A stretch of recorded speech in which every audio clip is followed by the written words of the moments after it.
Dear student, स्वागत है आप सभी का आज की क्लास में। क्लास 12 मैथ्स में आज हम चैप्टर 2 इनवर्स ट्रिग्नोमेट्रिक फंक्शन में एक्सरसाइज 2.1 को कंटिन्यू रखेंगे।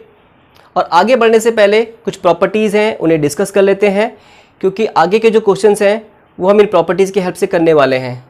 क्योंकि प्रॉपर्टीज़ की हेल्प से ये जो मेथड है, ये मेथड शॉर्ट है। पहले दो क्वेश्चन जो हमने जिस मेथड से किए थे उस मेथड की कंपैरिजन में ये मेथड थोड़ा शॉर्ट होगा। तो ये प्रॉपर्टीज़ को डिस्कस कर लेते हैं। पहले ये प्रॉपर्टीज़ हैं। पहला है sine of sine inverse x equal to होता है, sine of sine inverse x equal to होता है x.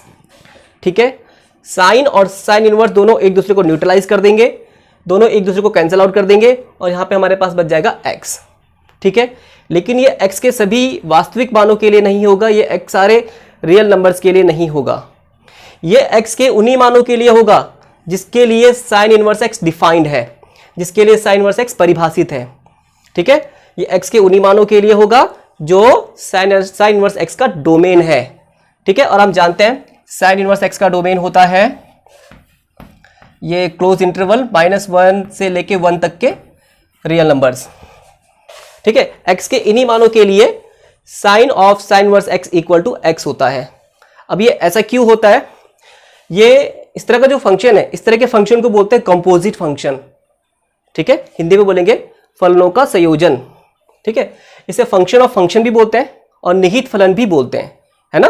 Function of function, function के अंदर फंक्शन, फलन के अंदर फलन है। ठीक है ना। देखो ये जो बाहर वाला फंक्शन है, बाहर वाला फंक्शन ट्रिग्नोमेट्रिक फंक्शन है। ये जो फंक्शन है ये ट्रिग्नोमेट्रिक फंक्शन है, ये ट्रिग्नोमेट्रिक फंक्शन है। और जो अंदर वाला फंक्शन है ये वाला, ये इनवर्स ट्रिग्नोमेट्रिक फंक्शन है। ठीक है, तो इस तरह के फंक्शन को बोलते हैं composite function, function of function. ठीक है, हिंदी में निहित फलन, फलन के अंदर फलन।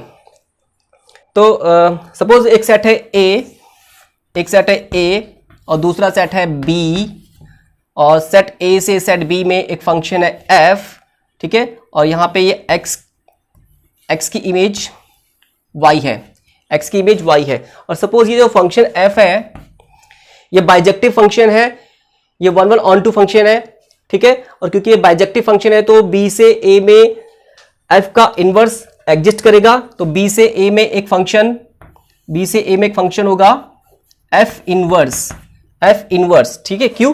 क्योंकि एफ बाइजेक्टिव फंक्शन है तो इसलिए बी से ए में क्या होगा, एफ का जो प्रतिलोम है, एफ का इनवर्स एग्जिस्ट करेगा। और सपोज बी से ए में एक फंक्शन है एफ इनवर्स, और इसके अकॉर्डिंग होगी वाई की इमेज एक्स होगी, वाई की इमेज एक्स होगी। ठीक है, तो अगर मैं यहाँ पे f of f inverse y, f of f inverse y ले यहाँ पे अगर, ठीक है, तो यहाँ पे ये क्या है, फंक्शन ऑफ फंक्शन।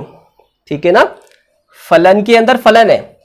ठीक है, तो इसकी वैल्यू क्या आएगी, ये f of f inverse y, f inverse of y. तो यहां पे एफ इनवर्स के लिए वाई की इमेज क्या है, वाई की इमेज क्या है एफ इनवर्स के लिए, एक्स। ठीक है, अब ये फंक्शन एफ है और फंक्शन एफ के लिए एक्स की इमेज क्या है, वाई। ठीक है ना, तो इस तरह से यहां पे ये हो गया f of f inverse y is equal to y. ठीक है, एफ और एफ इनवर्स कैंसल आउट हो गया, न्यूट्रलाइज कर दिया, और यहां पे जो हमने इनपुट दिया था, इनपुट क्या दिया था वाई, तो आउटपुट भी क्या मिला, वाई। ठीक है, तो इसी तरह से यहां पे भी होगा, यह sine of sine inverse x is equal to x, तो जो इनपुट होगा वही आउटपुट होगा। ठीक है, इसी बात को एक और एग्जांपल लेके समझते हैं। साइन ऑफ साइन इनवर्स 1/2, जैसे मैंने भी आपको बताया था, sine of sine inverse x equal to x, x के उन्हीं मानों के लिए होगा जो -1 से लेके 1 तक के रियल नंबर के लिए होगा, जो इस इंटरवल में आएगा। और जो 1/2 है, 1/2 ये -1 और 1 के बीच में आता है। ठीक है ना, तो ये होगा equal to sine of sine inverse 1/2 means ये साइन इनवर्स, आपको मैंने जैसे पहले बताया था, ये क्या होता है, एंगल होता है, ये कोण होता है। ठीक है, तो किस एंगल के लिए साइन की वैल्यू 1/2 होती है, ये होती है π/6 के लिए, 30 के लिए, साइन 30 की वैल्यू 1/2 होती है। तो इसकी ये आ जाएगा π/6 ठीक है। साइन इनवर्स 1/2 पाई/6 होता है क्योंकि साइन 30 की वैल्यू 1/2 होती है, ठीक है। तो ये आ जाएगा इक्वल टू साइन पाई/6 साइन 30, और साइन 30 की वैल्यू क्या होती है? साइन 30 की वैल्यू होती है 1/2, ठीक है। तो ये इस तरह से ये आ गया sine of sine inverse 1/2 is equal to 1/2, ठीक है। हमने जो यहाँ पे इनपुट रखा, हमने x की वैल्यू हम 1/2 रखी, ठीक है। तो ये आंसर भी कितना आया? 1/2 आया, आउटपुट भी 1/2 आया, ठीक है। तो इस तरह से आपको ये वाली प्रॉपर्टी समझ में आ गई होगी। Sine of sine inverse x equal to क्या होता है? x होता है, लेकिन x के उन्हीं मानों के लिए होगा जो इस इंटरवल को बिलोंग करते हैं, उन्हीं x के उन्हीं मानों के लिए होगा। एक एग्जांपल देके बताता हूं। अगर माना बात x की वैल्यू 1 से बड़ी है, कोई सपोज 2 है, साइन ऑफ साइन इनवर्स 2, ठीक है। तो अब मैं आपसे पूछता हूं साइन इनवर्स 2 का मतलब कोण, कौन सा कोण? ठीक है, एंगल है ये, कौन सा एंगल है? जिस एंगल के लिए साइन की वैल्यू 2 होती है। तो क्या साइन की वैल्यू 2 हो सकती है? साइन की वैल्यू 2 नहीं हो सकती। साइन की मैक्सिमम वैल्यू क्या होती है? साइन की मैक्सिमम वैल्यू होती है 1 और मिनिमम वैल्यू -1। साइन की वैल्यू 1 से ऊपर नहीं हो सकती और -1 से नीचे नहीं हो सकती। इट मीन्स ये तो होता ही नहीं है, साइन इनवर्स 2 होता ही नहीं है, ये नॉट डिफाइंड है, ये अपरिभाषित है, ठीक है, ये अपरिभाषित है, ठीक है। तो अगर x की वैल्यू -1 से कम है और 1 से ऊपर है तो तब ये प्रॉपर्टी नहीं लगेगी, sine of sine inverse x equal to x। ये तभी लगेगी अगर if x belongs to this interval, ठीक है, दिस क्लोज इंटरवल, ठीक है। इसी तरह से बाकी प्रॉपर्टीज भी देख लेते हैं। इसी तरह से बाकी जो अदर ट्रिग्नोमेट्रिक फंक्शन उनके लिए भी ऐसा ही होगा।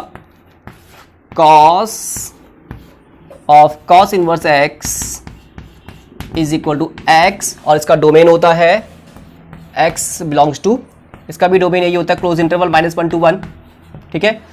x के इन्हीं वैल्यूज के लिए cos of cos inverse x equal to x होगा।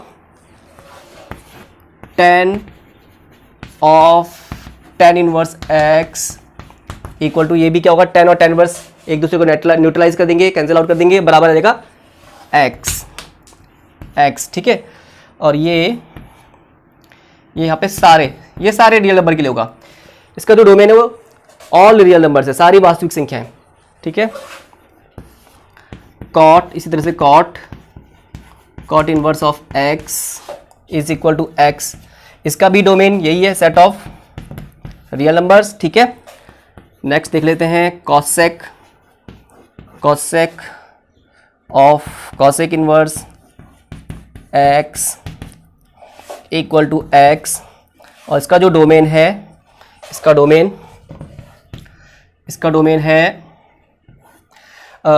कॉसेक इनवर्स x का जो डोमेन होता है -1 से छोटे रियल नंबर, -1 से छोटी वास्तविक संख्याएं और 1 से बड़ी वास्तविक संख्याएं होती है, ठीक है। -∞, ये यूनियन, ये इसका डोमेन होता है, ठीक है।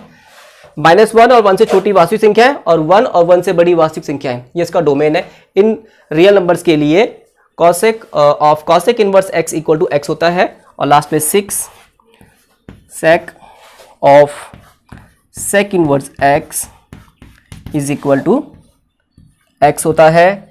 किसके लिए? इसका भी डोमेन यही होगा जो कॉसेक इनवर्स x का था। सेक इनवर्स x का भी डोमेन यही होता है जो कॉसेक इनवर्स x का है। -∞, सॉरी, ये यहाँ पे ओपन इंटरवल आएगा, स्मॉल ब्रैकेट आएगा, -1 यूनियन 1 to इन्फिनिट के साथ आप जानते ही हैं स्मॉल ब्रैकेट आता है, छोटा ब्रैकेट आता है, ठीक है। तो बहुत सिंपल प्रॉपर्टी है। Sine of sine inverse x equal to x, cos of cos inverse x equal to x, tan of tan inverse x equal to x, cot of cot inverse x equal to x, cosec of cosec inverse x equal to x and sec of sec inverse x equal to x होता है। Simple है, ये सब neutralise कर देंगे एक दूसरे को और इक्वल टू x आएगा, लेकिन x के मान ये होने चाहिए, इनके डोमेन में होने चाहिए, ठीक है, तभी ये होता है।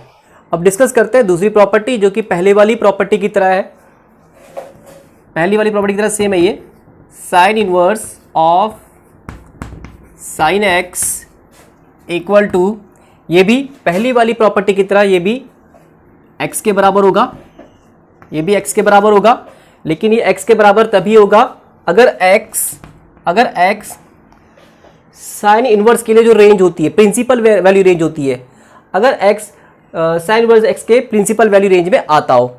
और साइन इनवर्स x के लिए प्रिंसिपल वैल्यू रेंज क्या होती है, ये हमने पिछली क्लास में डिस्कस किया था।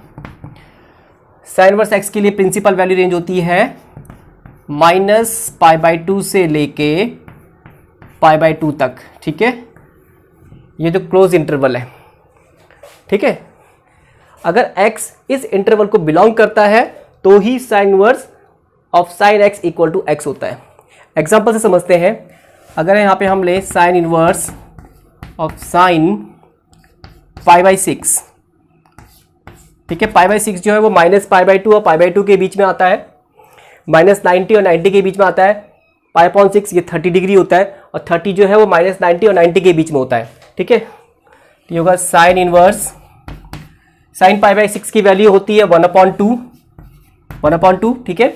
और ये साइन इनवर्स 1/2, साइन इनवर्स 1/2 का मतलब वो कोण, वो एंगल जिसके लिए साइन की वैल्यू 1/2 होती है, और वो वैल्यू कहाँ आनी चाहिए, प्रिंसिपल वैल्यू रेंज में आनी चाहिए, मीन्स -π/2 और π/2 के बीच में होनी चाहिए। तो हम जानते हैं साइन 30 की वैल्यू मीन्स π/6 की वैल्यू 1/2 होती है, तो इसका आंसर आएगा π/6, ठीक है। तो यहाँ पे जो हमने इनपुट दिया था π/6, आउटपुट भी वही आया π/6, तो यहाँ पे तो ये प्रॉपर्टी अप्लाई हुई है, ठीक है ना। अगर हम x की वैल्यू कोई और ले, मीन्स जो इस रेंज में ना हो, मीन्स अगर π/2 से बड़ा कोई एंगल ले लें, π/2 से बड़ा कोई एंगल ले लेते हैं, यहाँ पे सपोज यहाँ पे ले लेते हैं साइन इनवर्स साइन 5π/6, ठीक है। ये वाला जो एंगल है ये है π/6 होता है 30 इंटू 5, 30 इंटू 5 क्या होता है, 30 इंटू 5 होता है 150, 150, 30 गुणा 5, 150 डिग्री, और 150 जो है वो 90 से बड़ा है, 90 से बड़ा है ना, तो π/2 से बड़ा है। तो देखते हैं इसके लिए क्या आएगा, ये आएगा साइन इनवर्स साइन 5π/6, इसको लिखा जा सकता है पाई माइनस π/6, इस तरह से लिखा जा सकता है इसको 5π/6 को, है ना। तो ये हो जाएगा is equal to sine inverse sine pi minus theta, pi minus theta कहां पर आएगा, ये एंगल कहां पर आएगा, पाई माइनस थीटा आता है सेकंड क्वाड्रेंट में, दूसरे चतुर्थांश में, ठीक है, दूसरे चतुर्थांश में, और दूसरे चतुर्थांश में साइन की वैल्यू पॉजिटिव होती है, तो sign pi minus theta sine theta होता है, sign pi minus theta sine theta होता है, ठीक है। साइन पाई माइनस π/6 साइन π/6 होगा, ठीक है। तो ये हो जाएगा sine inverse sine π/6 is equal to, यहीं पे करते हैं आगे, साइन इनवर्स साइन π/6 की वैल्यू होती है 1/2, जैसा भी किया था हमने, और साइन इनवर्स 1/2 होता है π/6, ठीक है। तो आप यहां पे देख रहे होंगे, यहां पे x क्या था, यहां पे 5π/6 जो कि π/2 से बड़ा है, और इसका जो आंसर आया, इसका जो आउटपुट आया हुआ है π/6, है ना। इनपुट है 5π/6 और आउटपुट है π/6, जबकि प्रॉपर्टी क्या है कि जो इनपुट होगा वही आउटपुट होगा, लेकिन ये तभी होगा अगर x की वैल्यू, x जो है वो -π/2 से लेके π/2 तक के बीच में होगा, ठीक है। -π/2 से लेके π/2 तक के रियल नंबर के लिए sine inverse of sine x equal to x होता है।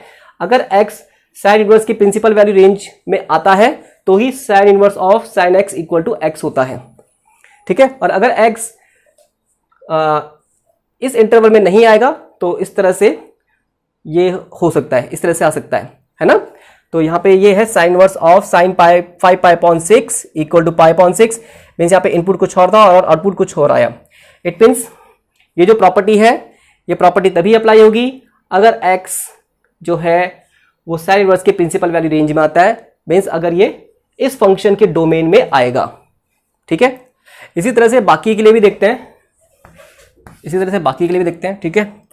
तो साइन का रेसिप्रोकल कॉसेक होता है, कॉसेक के लिए देखते हैं, cosec inverse cosec x equal to x होगा, ठीक है। और ये x के उन्हीं मानों के लिए होगा जो कॉसेक इनवर्स के लिए प्रिंसिपल वैल्यू रेंज होती है, और कॉसेक इनवर्स के लिए प्रिंसिपल वैल्यू रेंज यही होती है -π/2 से लेके π/2 तक, ठीक है, -π/2 से लेके π/2 तक।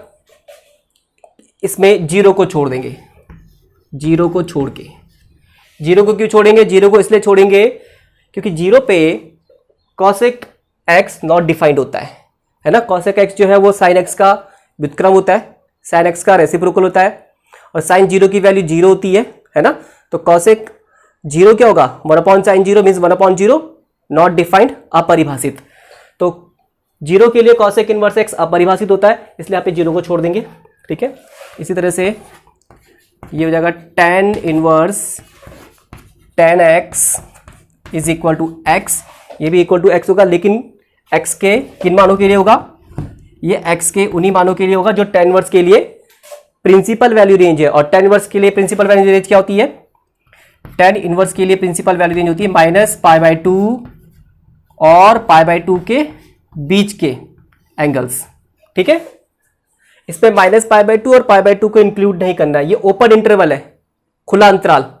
ये छोटे ब्रैकेट यहां पे लगा रखे हैं, स्मॉल ब्रैकेट, इसमें -π/2 और π/2 को इंक्लूड नहीं किया गया है, इनको शामिल नहीं किया गया है। क्यों, क्योंकि π/2 और -π/2 के लिए tan की वैल्यू नॉट डिफाइंड होती है, अपरिभाषित होती है, ठीक है। तो ये तीन मैंने एक साथ इसलिए लिखे क्योंकि तीनों को हम मान सकते हैं कि ये एक ही फैमिली के हैं।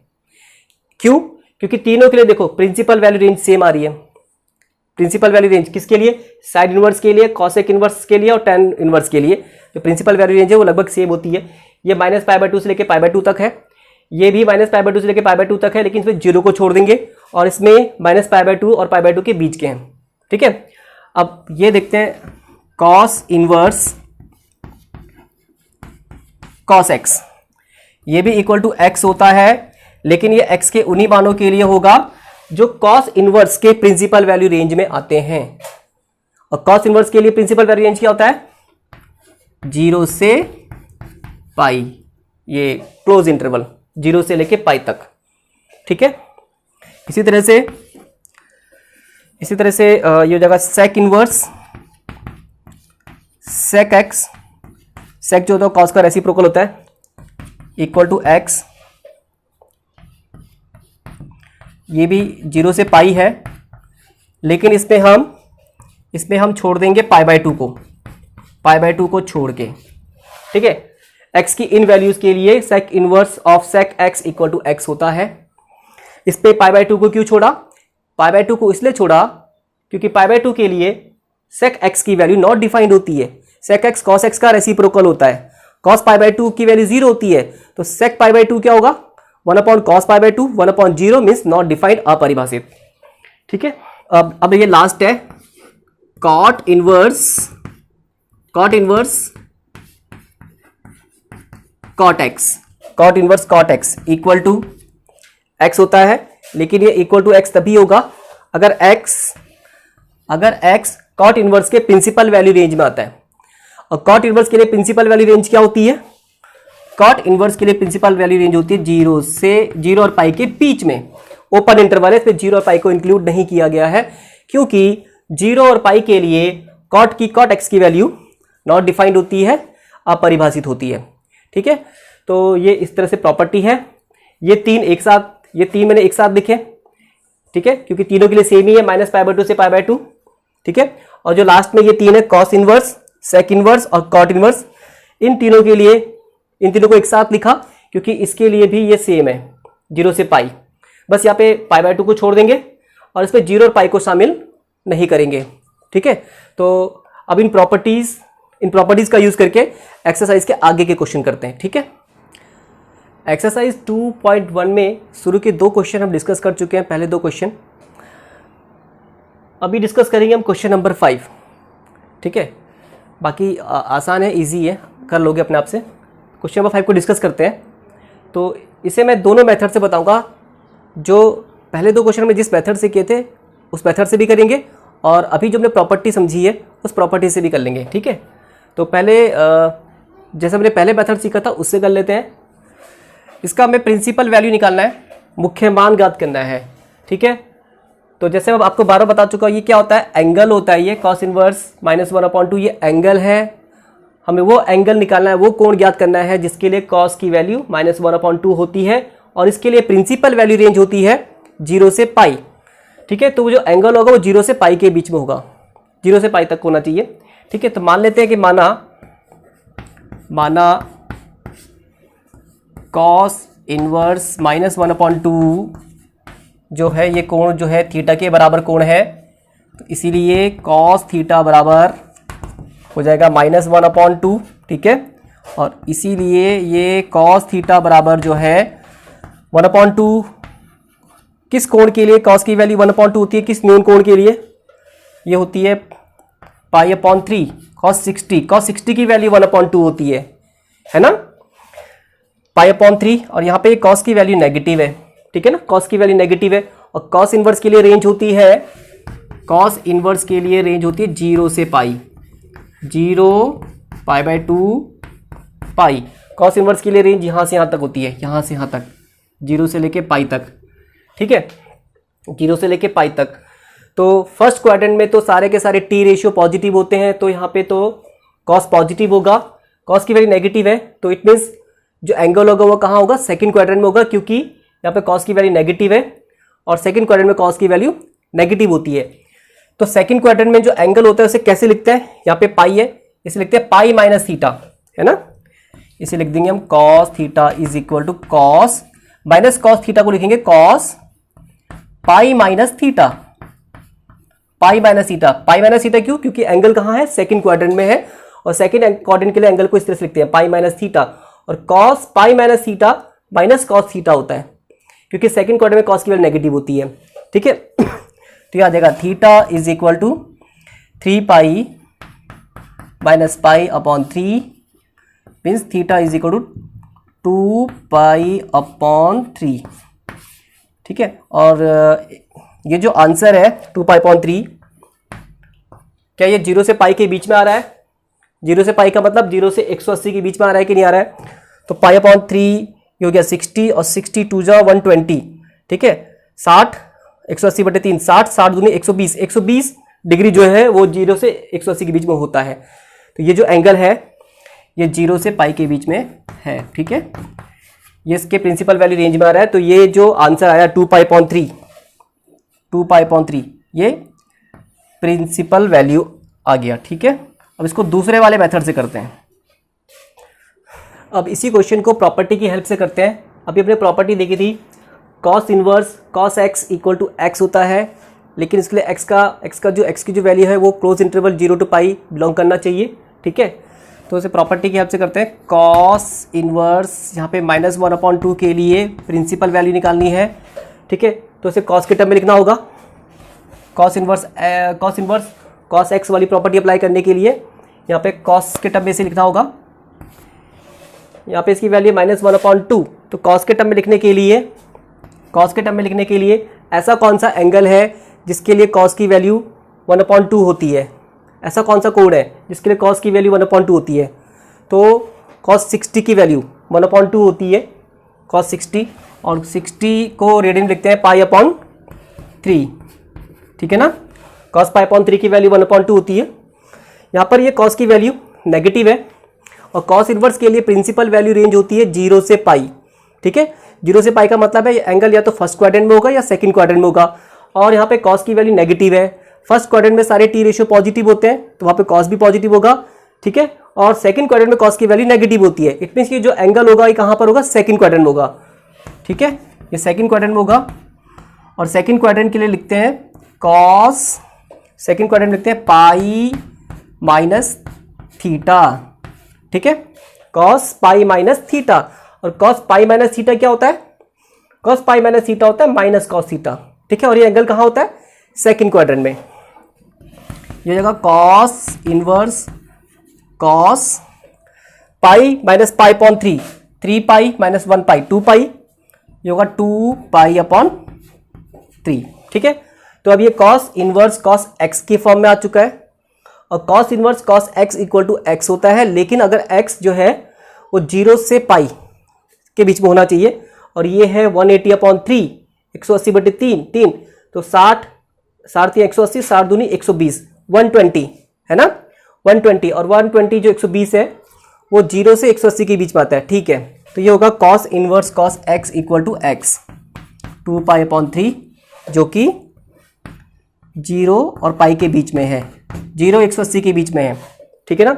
और ये आ गया इसका प्रिंसिपल वैल्यू, ठीक है। तो आपको जो तरीका सही लगता है आप उस तरीके से कर सकते हैं। तो बाकी जो क्वेश्चन है 10 तक वो सारे के सारे इसी तरह से हो जाएंगे। आपको जो तरीका सही लगता है उस तरीके से कर लेना, ठीक है। और अगर किसी क्वेश्चन में कोई डाउट होता है तो कमेंट बॉक्स में जरूर पूछ लेना, ठीक है। नेक्स्ट डिस्कस करते हैं question number 11। Find the value, इसका मान ज्ञात करना है, ठीक है। यह tan inverse 1 plus cos inverse -1/2 और प्लस sin इनवर्स -1/2 प्रॉपर्टी की हेल्प से करेंगे, ठीक है। क्योंकि अगर हम इसे जैसे हमने पहले 2 क्वेश्चन किए थे उस मेथड से करेंगे तो पहले इसके लिए निकालनी पड़ेगी वैल्यू, फिर इसके लिए निकालनी पड़ेगी और प्रिंसिपल वैल्यू निकालनी है हमें, ठीक है। जैसे मैंने आपको पहले बताया था, अगर हमें रेंज नहीं गिवन है तो प्रिंसिपल वैल्यू रेंज लेते हैं, ठीक है। इसके लिए निकालेंगे वैल्यू, इसके लिए अलग से वैल्यू निकालनी पड़ेंगी, तो ये काफ़ी लंबा मेथड हो जाएगा, ठीक है। तो यहाँ पे प्रॉपर्टी की हेल्प से करेंगे। ये tan इनवर्स 1, इसे tan इनवर्स 10x की फॉर्म में लिखेंगे, tan इनवर्स 10x की फॉर्म में, tan इनवर्स। तो ऐसा कौन सा एंगल है जिसके लिए tan की वैल्यू 1 होती है, tan 45 डिग्री, और tan 45 डिग्री 45 को रीडिंग में लिखते हैं π/4, ठीक है, प्लस cos इनवर्स -1/2, इसे भी cos के टर्म में लिखेंगे। तो ऐसा कौन सा एंगल है जिसके लिए cos की वैल्यू 1/2 होती है, cos 60, और cos 60 को लिखते हैं π/3, ठीक है, प्लस sin इनवर्स -1/2, इसे भी साइन के टर्म में लिखेंगे, sin इनवर्स sin x की फॉर्म में लेके आना है इसको। तो ऐसा कौन सा एंगल है जिसके लिए साइन की वैल्यू 1/2 होती है, sin 30 को रेडियन में लिखते हैं π/6, ठीक है। ये है tan इनवर्स 10 π/4 प्लस